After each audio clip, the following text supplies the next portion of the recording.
और इस बीच बड़ी खबर सुप्रीम कोर्ट से आ रही है। सुप्रीम कोर्ट से ममता बनर्जी सरकार को बड़ा झटका लगा है। सुप्रीम कोर्ट ने फिल्म द केरल स्टोरी पर लगी रोक को हटा दिया है। ममता सरकार के नोटिफिकेशन पर रोक लगा दी गई, जिसमें कि केरल स्टोरी फिल्म पर रोक लगाई गई थी। तो अब एक तरह से क्लियरेंस मिल गई है। अब यह फिल्म दिखाई जाएगी पश्चिम बंगाल में। सुप्रीम कोर्ट ने फिल्म द केरल स्टोरी पर लगी रोक को हटा दिया है। तो बड़ी खबर आपको बता दें, ममता सरकार के नोटिफिकेशन पर रोक लगा दी है सुप्रीम कोर्ट ने। तो एक बड़ा झटका सुप्रीम कोर्ट की तरफ से लगा है। इस फिल्म पर बैन लगा दिया गया था सुप्रीम कोर्ट की तरफ से, तो अब इस रोक को सुप्रीम कोर्ट ने हटा दिया है। यानी अब इस नोटिफिकेशन को जो ममता सरकार की तरफ से दिया गया था, उस पर सुप्रीम कोर्ट ने पूरी तरह से रोक लगा दी है। यानी अब पश्चिम बंगाल में फिल्म केरल स्टोरी रिलीज होगी। तो बड़ी खबर, जो बैन लगाया गया था फिल्म द केरल स्टोरी पर पश्चिम बंगाल सरकार की तरफ से, उस पर अब सुप्रीम कोर्ट ने रोक लगा दी है। यानी अब यह फिल्म पूरी तरह से रिलीज होगी पूरे पश्चिम बंगाल में। अलग अलग राज्यों में हमने जिस तरह से देखा, वहां टैक्स फ्री किया गया था फिल्म को, लेकिन पश्चिम बंगाल की मुख्यमंत्री ने इस फिल्म पर रोक लगा दी थी। लेकिन अब सुप्रीम कोर्ट ने इस पर एतराज जताया है और ममता सरकार के नोटिफिकेशन पर रोक लगा दी। यानी अब पूरे तरीके से यह फिल्म पश्चिम बंगाल के अलग अलग शहरों में रिलीज कर दी जाएगी। तो एक बड़ा झटका सुप्रीम कोर्ट की तरफ से लगा है ममता सरकार को। यानी जो नोटिफिकेशन पर रोक लगाई गई थी, उससे जो नोटिफिकेशन उस पर रोक लगा दी गई है और अब यह फिल्म पूरी तरह से पश्चिम बंगाल में रिलीज की जाएगी। तो सुप्रीम कोर्ट ने एक बड़ा झटका दिया है ममता सरकार को।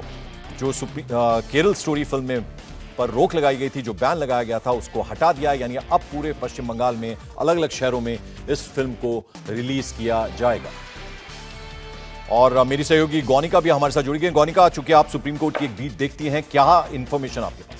देखिए, बिल्कुल आज ये इसे 3 मांगों पर दरअसल ये पूरी आज सुनवाई होनी थी। सबसे पहले ये कहा गया था कि मद्रास हाईकोर्ट का जो फैसला है, जिसमें इस फिल्म पे रोक लगाने पर मना कर दिया गया था, उसको चैलेंज किया गया था।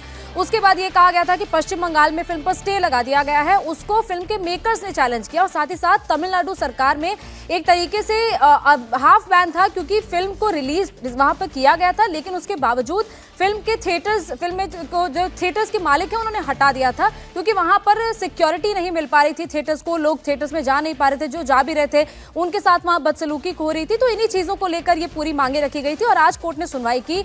लगातार इस मामले पर सुनवाई के लिए रिक्वेस्ट किया जा रहा था और आज आखिरकार सुनवाई हुई और कोर्ट ने साफ कर दिया है कि पश्चिम बंगाल सरकार का ये जो फैसला था, जिसमें फिल्म पर रिलीज होने पर रोक लगा दी गई, वो बिल्कुल गलत था। उसको स्टे लगा दिया गया है और ये स्टे लगाया गया है अगली सुनवाई, यानी कि जब 18 जुलाई को अगली सुनवाई होगी, तब तक के लिए स्टे है।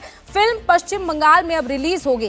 कई तर्क दिए गए, अभिषेक मनु सिंह भी पेश हुए पश्चिम बंगाल सरकार की तरफ से, जिसमें उन्होंने ये कहा कि फिल्म में कई ऐसे फैक्ट्स दिए गए हैं, खासतौर पर वो 32,000 लड़कियां जिनके केस स्टडी की बात की गई थी कि 32,000 लड़कियों के साथ ये सब हुआ है, उन चीजों को लेकर ये कहा गया था। लेकिन ये साफ तौर पर फिल्म के मेकर्स की तरफ से क्लियर किया गया कि ट्रेलर में ये चीज थी कि 32,000 नाम ये मेंशन किया गया था, लेकिन उसके बाद वो 32,000 हटा लिया गया था और डिस्क्लेमर में सारी फिल्म को लेकर ये चीजें कही गई हैं कि ये फिल्म ट्रू जो इवेंट्स है उससे इंस्पायर्ड है। ये फिल्म एग्जैक्ट वो नहीं है, लेकिन उनसे इंस्पायर्ड जरूर है। कई ऐसी जो विक्टिम्स हैं उनके इंटरव्यूज लास्ट में दिखाए गए हैं। ये सारी चीजें जो हैं वो कोर्ट को बताई गई और इसके बाद कोर्ट ने फैसला लिया कि किसी भी फिल्म पर इस तरीके से रोक लगाना ठीक नहीं। कोर्ट ने ममता सरकार से ये भी पूछा कि अगर पूरे देश में फिल्म रिलीज हो रही है, तो पश्चिम बंगाल में ऐसा क्या है कि वहां पर फिल्म नहीं रिलीज हो रही है।